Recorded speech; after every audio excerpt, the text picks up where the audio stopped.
Hello and welcome to this VTC training series for Corel Painter X3 Advanced. My name is Jason Moranto and I'll be your guide throughout this course. Now this course is designed to go through the advanced material that we didn't cover in the Corel Painter X3 course that I did for VTC a few months back.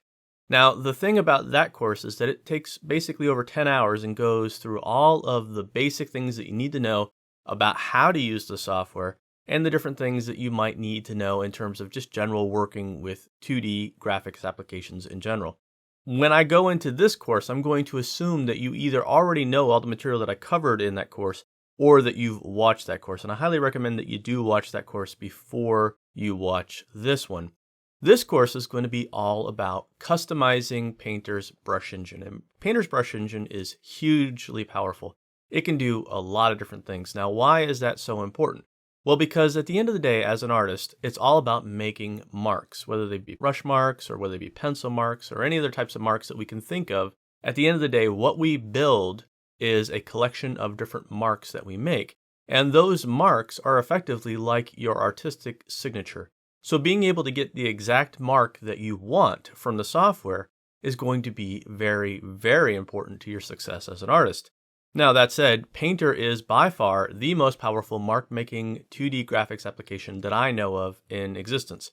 And because of that, it is also incredibly, incredibly complex.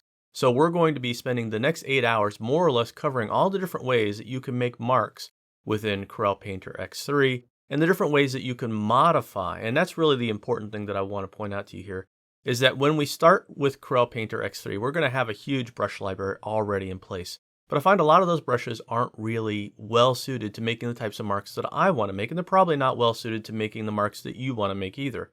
Well, the good news is that once you have watched this training series and you understand the brush engine, you can go in there and you can customize any of those brushes to be exactly the type of mark making implement that you want it to be. Or you can create brand new brushes that have no equivalent at all within Corel Painter. So you're going to have a lot of power and flexibility to make the types of marks that you want to make within Corel Painter X3 after you get done watching this training series. Now, as we move through this, I want to point out to you that I do have a couple of folders on my desktop. I have a Painter X3 install folder shortcut, and I have a Painter X3 workspace files shortcut. I created both of these for being able to quickly access files that are important to me as I'm working within Corel Painter. Now, I set these types of shortcuts up in the beginning of my Corel Painter X3 training series. So if you want to know how to set these guys up, just go back and watch those first few videos and you'll see exactly how I set those up. And I will go into those folders periodically. You don't have to have those shortcuts on your desktop if you don't want to. However, I find them handy whenever I'm creating brushes, which is primarily what we're going to be doing in this series. So I do recommend that you do have them.